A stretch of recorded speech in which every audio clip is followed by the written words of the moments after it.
Welcome to the eCommerce podcast with me, your host, Matt Edmondson. Yes, welcome to the show. Great to have you with us wherever you are joining us from in the world.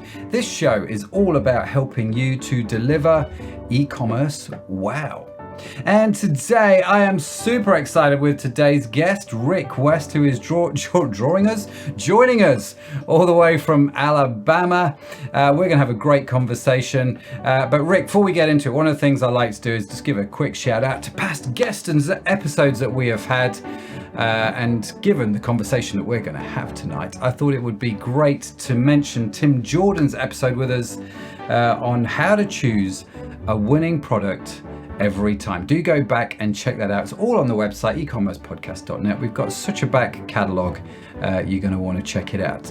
Now, this episode is brought to you by the e-commerce cohort, which helps deliver e-commerce wow to your customers. It is basically a membership. I don't know, Rick, whether you're the same as me, but it's easy to work in a silo. And so working in a mastermind with peers is super beneficial, and that's what the e-commerce is all about. Let me tell you, it's a lightweight membership group with guided monthly sprints that cycle through all the key areas of e-commerce, the sole purpose of which is to provide clear and actionable jobs to be done, and so you'll know what to work on and get the support to get it done too. So whether you're just starting out in e-commerce, or if, like me, you're a bit of a dinosaur and been around for a little while, make sure you check out ecommercecohort.com or email me directly at matt@ecommercepodcast.net with any questions, because it is super cool. And also let me know what you think about the new music, by the way, because we've taken the e-commerce podcast theme and jazzed it up. Absolutely. So I'd love to know what you think about that. Right. Let's jump into this. So I'm going to read this intro here, and then we're going to resolve a slight confusion that's in my head. Rick is the CEO and founder of Field Agent. Now, Field Agent connects brands, retailers, and agencies with customers across the country and around the world to help you win at retail. His platform harnesses smartphones across the country, bridging the gap between you and your customers. And it's really clever. Now, Rick created Field Agent because he saw a massive problem that needed solving. Retailers were really struggling to connect with their customers in an efficient way. By using mobile technology, Rick was able to create a platform that helps brands better understand their customers and improve their retail strategies. Rick is always striving to see his ideas come to life. He has been an entrepreneur for 19 years and is part of the Global Endeavor Entrepreneur Network. Rick, that's all a huge mouthful. So welcome to the show. It sounds like you are the man when it comes to all these kind of things. You know, I'll take that. My wife will humbly remind me I'm not the man.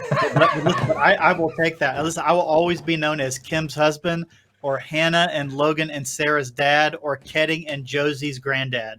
Forget about all the other stuff. That's who I am. Let me tell you, Rick, I feel your pain. I'm the same way. I'm Sharon's fella. That's the way it is here in the UK. And you know what? I'll take it. It's not a problem at all. Not a problem at all. So thank you for joining us on the e-commerce podcast. I'm super excited that you're here. But let's clear something up, because it says we were talking in the intro about Field Agent, and I've got this beautiful intro written by Sadaf, our producer here. Fantastic. Oh, it's great. Yeah. I mean, a work of prose. But underneath your name, it says something a little different, doesn't it? It doesn't say fieldagent.net anymore. It says plumshop.com. Yeah. So for the listeners there, don't panic. He's got the right guy, on the podcast right now. But Matt, this came from kind of a concept. If you're a voracious reader or a podcast guy, many people have listened to a business podcast called Flip My Funnel. Sangram Vanjay, the CEO of Terminus, creative Terminus, started that. He now has a podcast called The Move, but his book, The Move, is really helping entrepreneurs or people in the e-commerce world understand there's 3 phases to everyone's company. There's a problem market fit, a product market fit, and a platform market fit. We knew when we started Field Agent back in the pre-selfie days. So this is pre-front facing camera. Okay. No Yep. video, iPhone 3S, the rage, right? It was a BlackBerry flip phone world. Yeah. But that thing was coming out. We knew that we were solving a problem by launching Field Agent, which was allowing brands and retailers getting access to data at scale, because we crowdsourced millions of individuals that would take pictures on their phone, answer insights questions, buy products and try them, kind of do mystery shopping. So we knew we had an amazing solution. Mm-hmm. And then we spent the last 10 years really honing in on the product market fit. We knew we had a problem to solve, and everyone said, yes, there's a problem. The product market fit said, well, Rick, how do you take that machine that you've built and create very succinct products so it's easy for me to buy, as opposed to it being always a customized solution? Mm-hmm. I mean, make a phone call and yeah, here's my machine. How do I customize it? Well, after about 10 years of doing work, there's only so many ways to do an audit, so many ways to do research or mystery shopping. Mm-hmm. There's only so many ways to do ratings and review. Yeah. So we started to productize. Then the third phase, we started to hear from our clients saying, Rick, the way we buy from you is good, but it could be cleaner. Can you simplify it? So we launched Plum in June 17th of this year. Oh, and wow. Plum is a B2B marketplace that acts like Amazon. And for those e-commerce people listening, you roll your eyes. Great, Rick, you said it's compared to Amazon. Before you roll your eyes, this is why, Matt, why it's so important. If you're a B2B provider of services, there's no way that you can put your services on Amazon. And Shopify is just not going to work for you, is it? I mean, you just can't like, hey, throw this on Shopify. It'll work. Yeah.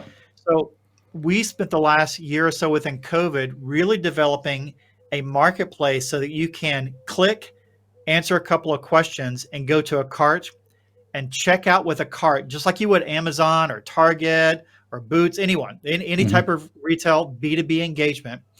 And you can now buy our services in that way. Go right to a cart, either pay with a credit card or do a purchase order invoice, such that, and this is the kicker, we would argue we're the very first B2B e-commerce marketplace with a cart. All of the B2B marketplaces are click, click, talk to a salesperson, click, click, get an appointment, click, mm-hmm. click, go to a demo. And we've completely turned it upside down, hence Plum Shop, which is why we've got that the website listed there. That's a long-winded answer to your original question. Right, no, it's a great answer. So you have done Plum Shop, which within a couple of clicks, I can buy B2B services using standard e-commerce checkouts, which makes things a lot easier. Why? Okay, I'm intrigued when you say you're the first one, and I have to be honest with you, Rick, I don't doubt you, because I'm rapidly scouring the grey matter in the back of my head trying to think, well, hang on a minute, I genuinely don't know of a market, and maybe, dear listener, if there is one, you should let us know. So if that's the case, and you are the first, which congratulations, by the way, why has it taken so long for the internet to do this in a world that has been e-commerce crazy for about 20 odd years? Well, Matt, it's not a technical question. If you talk to our CTO, Kelly Miller, he said, Rick, time and money solves all technical issues. I mean, mm-hmm. It just does. So think of the founder syndrome, that legacy, brick and mortar systems.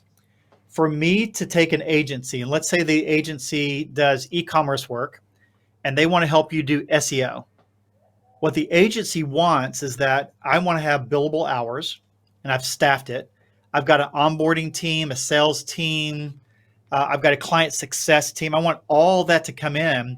So you buy into my $10,000 a month. Now, mm-hmm. half of that goes toward buying ads or other things. Sure. But I need that $5,000 because I got to staff my team. Mm-hmm. And we're coming in saying, I think you could probably just click and give me your AdWords and tell me what you want, and then we could just build that for you.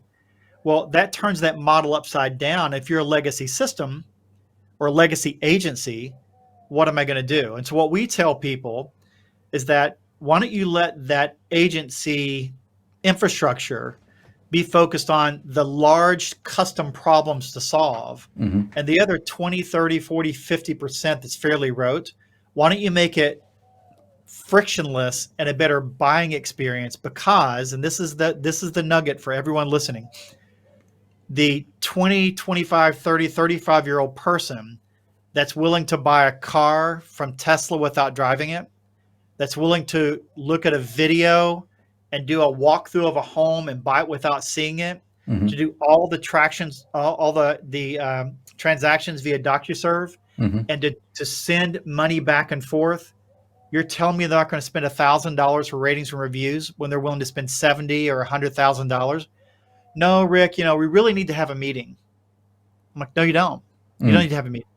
Well, Rick, you don't understand the value. The value I add in that meeting is to help you think about how we're going to do ratings and reviews. I'm like, no, you just need your core consumer to buy your product, try it, and put a ratings and review up. But an agency can't handle that. So we think, this is the thesis, right? That as the young Gen Z millennials get into decision-making positions in the B2B world, they're going to require that there be a better frictionless, self-educating way to buy services, as opposed to I'll schedule a meeting in 3 weeks and let's talk about it. Those days are gone, Matt. Now, you could argue I've got another 5 or 10 years runway left in it, but I don't think you have much. There's no one that goes to Amazon and says, I'm going to buy a TV, and you click, and I want to have someone call me and tell me about the TV. They would laugh at you. But for whatever reason, if I spend $2,000 for the TV, I still want to have the meeting before I spend $1,000 for SEO work, because it just feels like I should have the meeting. But you're willing to do all these other things B2C, self-educating, checking ratings and reviews, and it's frictionless. So it's coming. The time is coming. That's a really interesting point, actually, because I'm sitting here thinking, actually, I have an agency, right? So I have an e-commerce agency. We've got, I don't really talk about it much on the show, but we've got like a done-for-you e-commerce service, which we offer to companies. And we've got like a done-for-you sort of media podcast service that we do for people. My experience here is, and I'm listening to you, Rick, because I'm your, in some respects, part of me is your target client. And I'm going, well, now hang on a minute. I quite like the having a conversation. I quite like the strategizing. I quite like understanding the client problem and figuring out how this works. Yeah, do you know what? It strokes my ego a little bit. And to be fair, I like to meet people, right? I think I'm thinking about the services that I buy. Maybe I'm old school. I tend to buy from people that I like. It's one of the key sort of buying behaviors. But then I think, well, actually, I used to be the guy that would go and spend hours in the car showroom, and I would talk to whoever it was in the showroom for hours and hours and hours about the car. But I am now the guy that will quite happily go to the website and buy without talking to anybody, because I know what it is that I want. So part of me is like, hang on a minute. But the other part of me is like, ooh, I've seen that I've started to do what you're talking about here. We're at that. It's that classic S curve, right? You have the S curve. The real estate is on the down part of the S curve. We would argue that Amazon has pushed things on the part of the S curve. Car buying's on the S curve. You're not going to see as many dealerships, et cetera. Why wouldn't B2B services? I think they're kind of on the bottom part of the S curve. So you need another S curve to come in to take it to the next level. Now, you and I both know that there are people in your demographic that says, I get it. I just want to meet the person. And that's not going to go away. I mean, we could argue that when Amazon or when Kindle and the iPad came out, 100% of all books are going to go away. We're only going to buy them on an iPad. We're only going to buy them, read them on a Kindle. And based on the genre and what you're targeting, it's what, 25, 30%? And it's been that way for probably a decade. I think B2B services, when you look at size of drink and the kind of that small taste that I'm going to give someone, it might only be 30, 40, 50% of your revenue that goes to the small drink.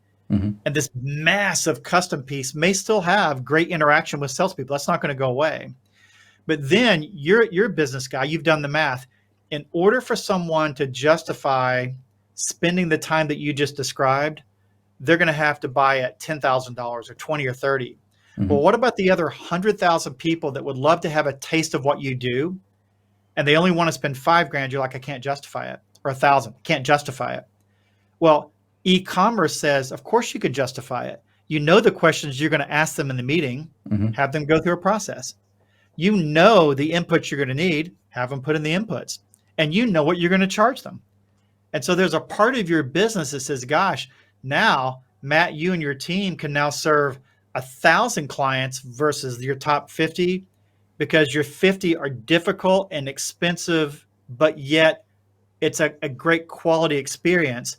For you to scale to the 1,000, you're going to have to engage in some way, the way Amazon and others made things work. And that's why the shopping mall went away and other things have gone away, because people want to buy in a certain way. So we're on the very tipping point of this. Yeah, I'm curious now, Rick, to see where this goes. Genuinely, we're talking about the productization of services in the podcast, and in my head, right, if I look again at what we did with our services, so I run my own e-commerce website, so and they're a clear product, right? You can go, right, well, I sell this product, I can put it in a box and I can ship it. Right. And then when I started doing agency, I'm like, I hated it, because I'm like, I can't put it in a box and I can't ship it. I have to trade time for money. And so that's when I got really excited about things like online courses and masterminds and memberships, like the e-commerce cohort we run, right? For very little money, you can get 1,000 people to come join your mastermind. Everybody wins, right? And you're kind of productizing your service. And so people are buying into that and they're buying the product.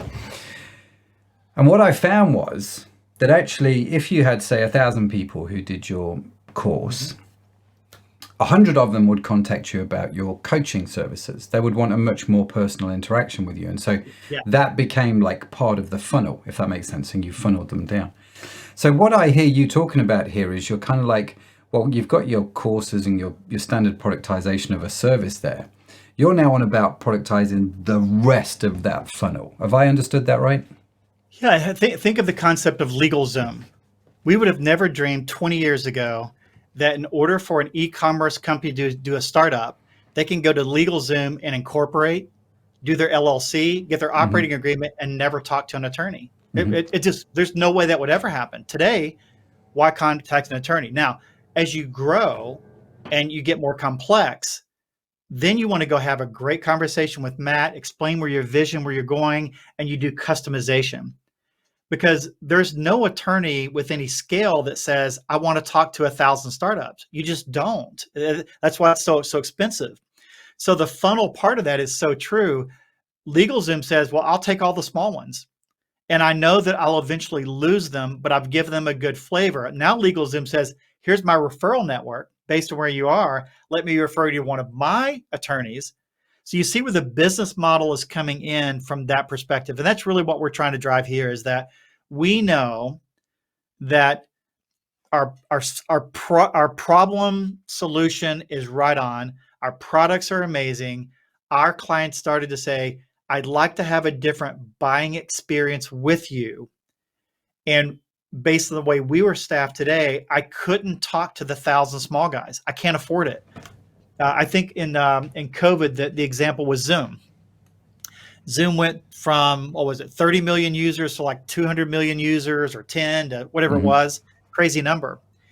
If they were not productized and you could purchase Zoom automatically, I think the stats I saw is something to the effect of, it was going to take like 60 or 6 years at 100,000 people working 10 hours a day doing 30-minute calls to scale into the tens of millions. You couldn't scale, but yet Zoom scaled without ever talking to a person. That's what we're talking about here. Realizing that Zoom still had phone calls from the Fortune 50 saying, I want a meeting. But everyone like the two of us, we just click, did Zoom, had a deal. 6 months later, you want to upgrade, you bet, everything happened. So why can't B2B services be the same way? I think we're on the forefront of that. Wow. Sounds very exciting, Rick. You sound very excited by it. It is. It is. Yeah.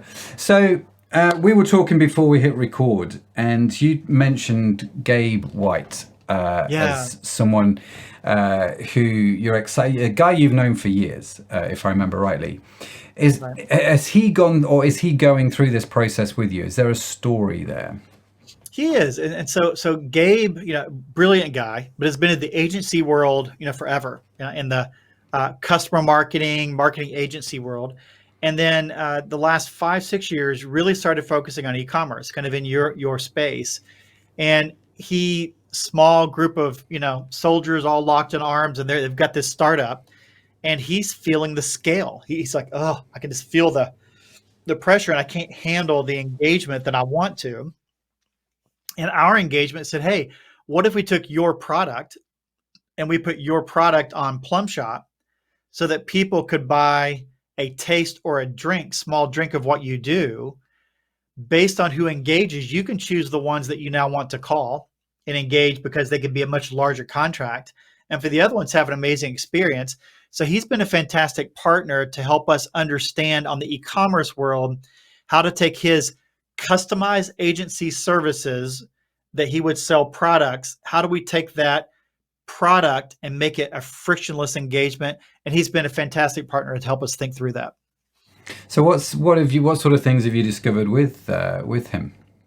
Yeah, I think it's the strength of being together versus separate. So for example, we do ratings and reviews as an example, and he's able to do a scorecard that tells you based on your URL, I can tell you what your content score is going to be, what your photography score is going to be, ratings and review, other things within it. And so then he comes in and said, here's your scorecard. Here's where you need help. And then Plum Shop comes in and says, well, I've got someone that can help you without talking to anyone. Remember, if you need to do photography, click here and buy, and I'll do lifestyle shots or product shots for you for $75 a photo. We're like, okay, click, yes. Here's a content writer, click. Here's a person that could do ratings and review, click. So his scorecard tells you the health. And then based on the health, you now have opportunities to purchase other products within the marketplace. So it really is an interesting ecosystem. Without his scorecard, I'm selling to you saying you've got a problem, but his scorecard gives you exact issues. And what he couldn't do, he couldn't solve the problem. He's a good scorecard, but he wasn't going to fix anything for you. So that product now has been a really, really cool engagement for us. We've done it manually. We've got it in front of folks. It'll actually be live in about 2 weeks. Okay. It's been a fun journey. At the time of recording, obviously by the time this comes out, this will all be live and working. So do check it out at plumshop.com. I'll be checking it out. I'm genuinely really curious to see how this can work. Because you're right. I've not come across anything like it. And I liked your analogy, the small drink, the little drink. It's that kind of thing. That's almost a good brand name. I like Plum Shop, but the little drink or something like that. Anyway, I digress. So why Plum Shop? What sort of led you to do this? Because you've got Field Agent, right? Just explain to people what Field Agent is, and then we can maybe look at the leap at why you went from one to the other. Yes. So we started out with trying to solve the problem of how do you capture data at retail at scale. And we knew we could use this thing called a smartphone. But remember, it's back in the days of, I literally, Matt, was showing someone a smartphone. And this is a CPG executive, super smart. And he looked at the phone. He was clicking it saying, well, A, how do you use it? And B, how are you going to train someone to use the camera? So for most people listening, you can't think back 12 years ago because it's such a long time ago. Then it's okay, well, once they take the photo, Rick, then how do they upload it to the computer so they can email it to you? Those were the days of being the first app in iTunes to pay cash, the first app to use geolocation at that time. So by fast forwarding, what Field Agent does is it takes a crowdsourcing of millions of people here in the US, 6 other countries, we're in the UK. And so how do you have everyday people capturing data quantitatively, prices, pictures of displays, pictures of billboards, pictures of menus? How do we have that same group do insights?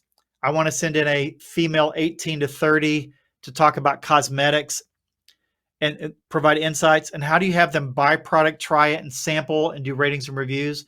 That's really the big machine that we developed with Field Agent.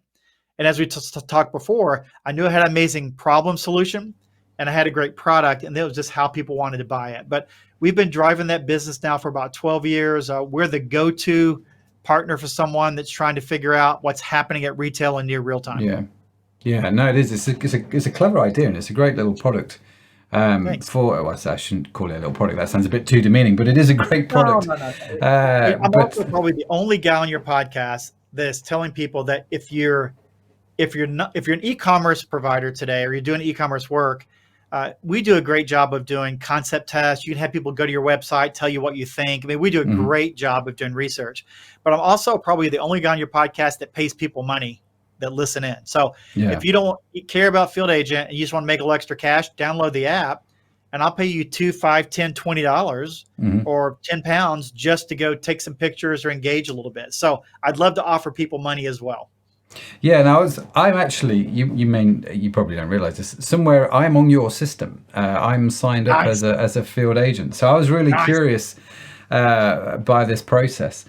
So yeah, do check it out. And actually, if you are online and you've got an e-commerce business and you do want to get some quantitative data, then actually field agent's a great way to do that, to get people inexpensively, I'm struggling with my words today, Rick, inexpensively to check and provide the feedback on your website, which is so insightful and has a massive impact on your optimization rates and things like that, and why are people doing certain things and not doing certain things. So do check that out. So if I'm listening to the show and I've got a product, I get the basics of e-commerce, and I'm sitting here and I'm going, well, I've got a service as well. And we've started to talk about productizing your service, certainly parts of it, for the likes of Plum Shop and stuff like that. I guess let's talk about that a minute, Rick, if we can. Who can actually productize a service, and how would I go about doing that? What are some of the things that I should think about? Yeah, as we talk to B2B services providers, the first thing they're going to tell you is, I've thought about doing that. I'm really, really busy. I can't take resources off of what I'm driving today to even start this. And most of my tech resources are focused on custom client requests. So the very first barrier is time. The second one is tech resources. We come alongside saying, that's part of what we've done over the last year. We have the secret sauce. So don't worry about that. We'll come in, and we don't have this productized yet, so shame on us, but we'll come in. Sorry, your secret's safe with everyone that's listening to the show. Well, I told the team in about 6 months after we've done this, it should be a self-service. No one's going to Amazon taking a phone call before they put their product on Amazon. They just put it on Amazon. You'll be able to put it on our Plum Shop. But we engage them to say, don't panic. Let's talk about your 20 services you offer. What are your the best-selling services? What's the simplest version of that best-selling service? And we'll come in and we do the tech lifting and the concept lifting to create products, to put it on Plum Shop so that you don't have to think about it. And they're like, whew, okay, that looks like help. And so because of that, we have merchandising companies. Again, we've got photography companies. We've got others that are engaging, saying, yeah, I can see where this can work out. And we come alongside and help them productize and give them a place to place it, which is Plum Shop. Okay. So, and what are some of the steps in that whole productizing thing? I appreciate you come along and help, but what's the sort of journey that, say, a photographer is going to go through?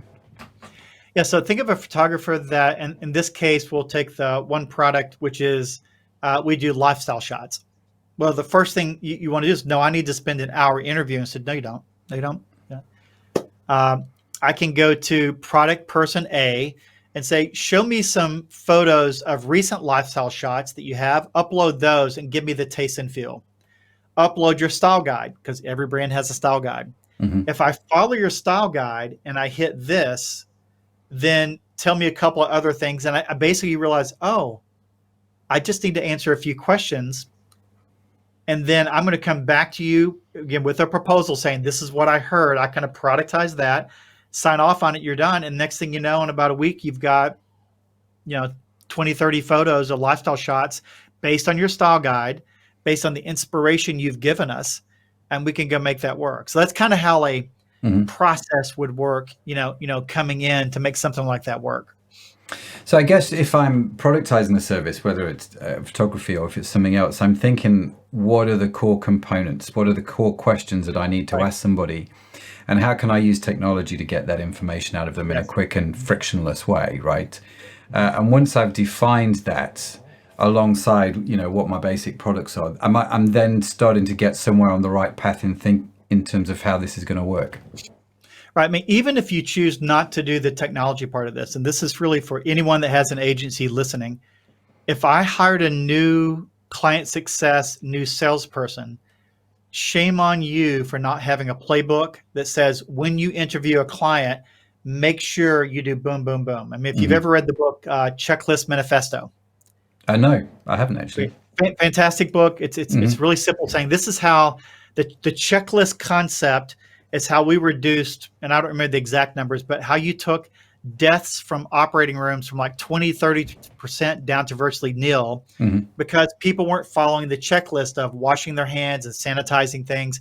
And once they did the checklist, once the airline pilot looked at the checklist when a storm came up, as opposed to thinking I can do this on my own. So when you think of playbook is just a checklist. And shame on you if you have the client for 30 minutes and then you get back and say, hey, boss, I had a great client call. You said, did you ask him this? Oh, I forgot. Did you ask him this? Oh, no. Then they write down, next time, don't forget this. What productization does, regardless of whether you use tech, is that we all have to be intuitive enough to follow our client, yet at the same time, not walk away without getting the 8 primary things we have to have. You can get 20 other things because it was really fun for the client to tell you, but the 8 things. And so what we're saying is, from a technology standpoint, I just don't need the other 20. I just need the 8 because it makes it very, very efficient. So if you've got a clean sales experience and you're getting the 8 things, and no matter who has the call, you can now turn them loose. That's really 80 for the 20, what you need to be able to productize something. Even without technology, we all should be doing that because checklists are what saves all of our rears, because the client comes back and says, you didn't ask me that. Yeah. You're like, you're right, I didn't. Yeah. It's all checklist. That's so true. I remember working with a German company before I entered into e-commerce. I kind of did health spas, designed and installed health spas, and we imported from a German company. And before I could buy anything from them, there was like a 4 or 5 page checklist I had to go through, and I had to tick all kinds of boxes, and it was horrendous. But it meant that actually every time when it turned up, it was right. And if there was a problem, the first thing the Germans would do is go, show me the checklist. And you would look at the checklist and you go, aha, that's where the problem lies right there, is actually I filled in the checklist wrong. Or I tried to order it without, always had problems when I ordered stuff without a checklist, I just want to say. It's art and science, right? So the science part of a sales call is making sure that you have all your things buttoned in. But the difference between a great sales call and mediocre is the art part. Because you know what? I just like working with Matt. I love working with Matt. Well, you can't put a number on that. I mean, certain people just get it. But whether it's Matt or someone else, the science part should be consistent. Because if you love working with Matt, but Matt comes back with like 5 of the 8 questions, the client success person has to waste my time with 2 more phone calls. That's not a good experience. The B2C e-commerce thing is figure that out. Where do I want it shipped? How do I want to pay for it?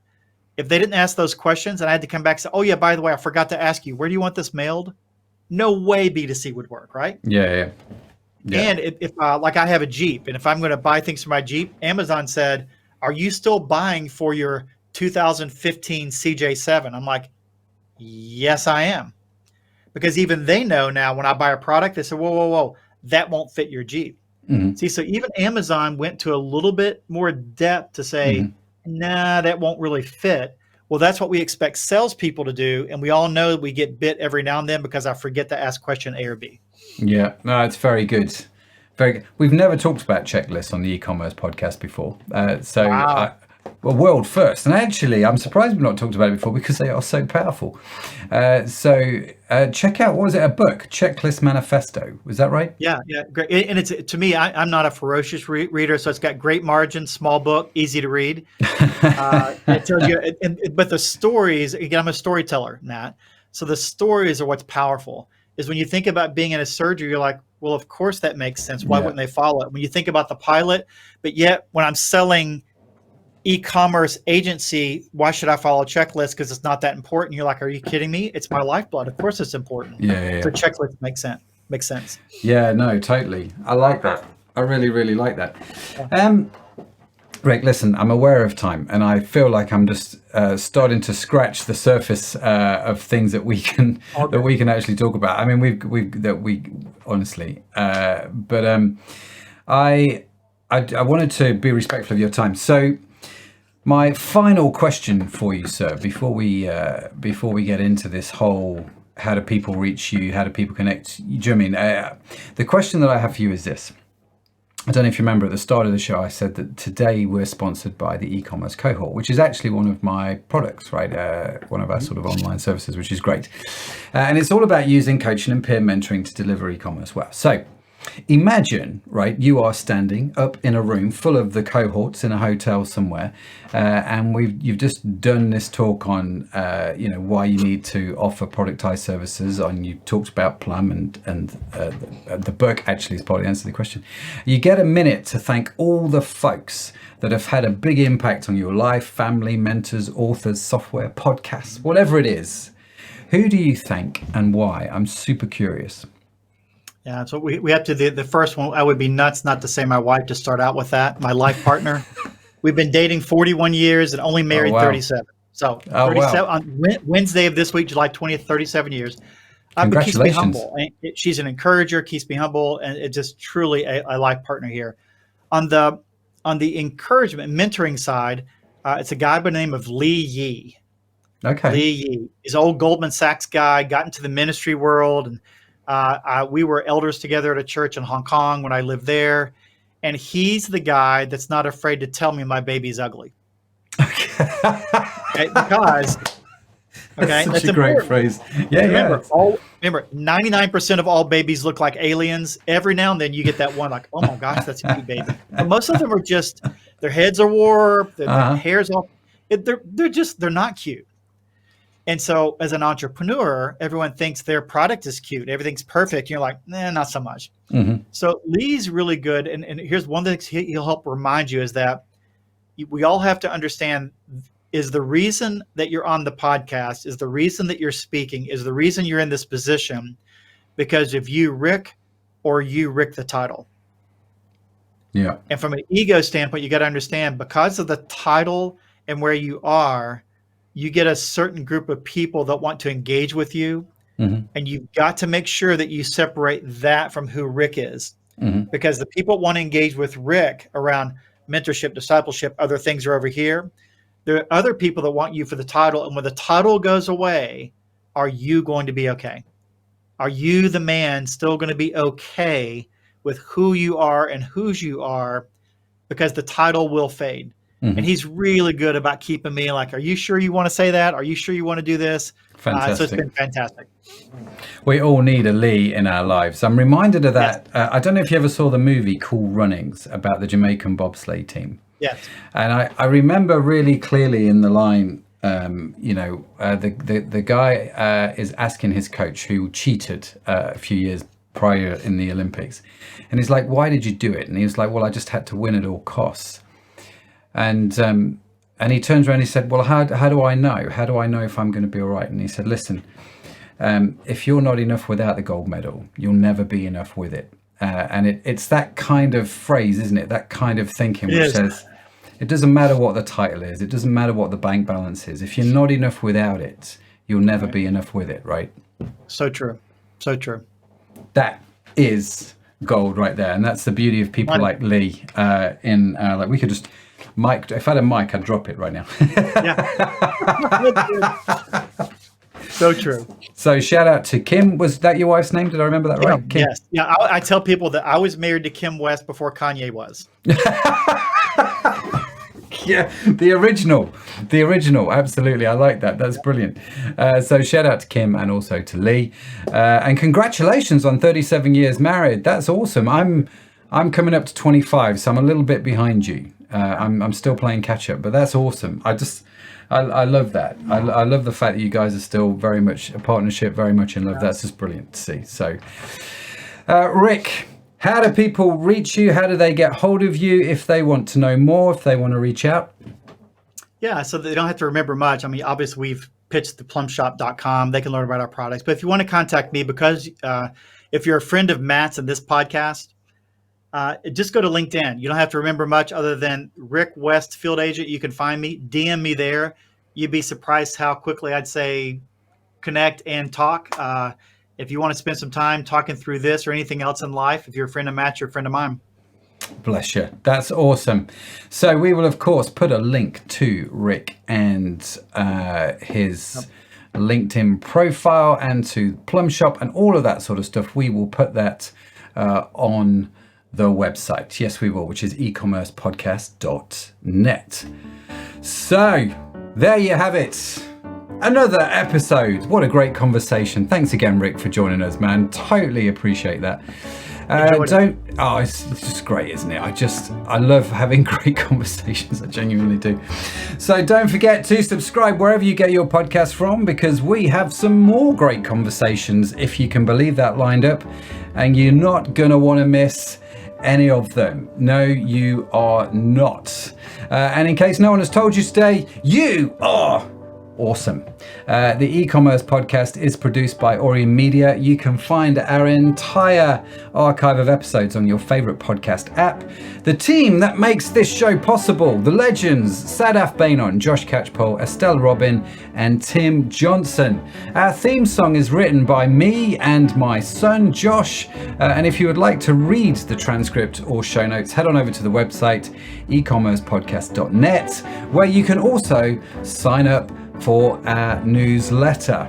That's it from me. That's it from Rick. Have a fantastic week. See you next week. Bye for now.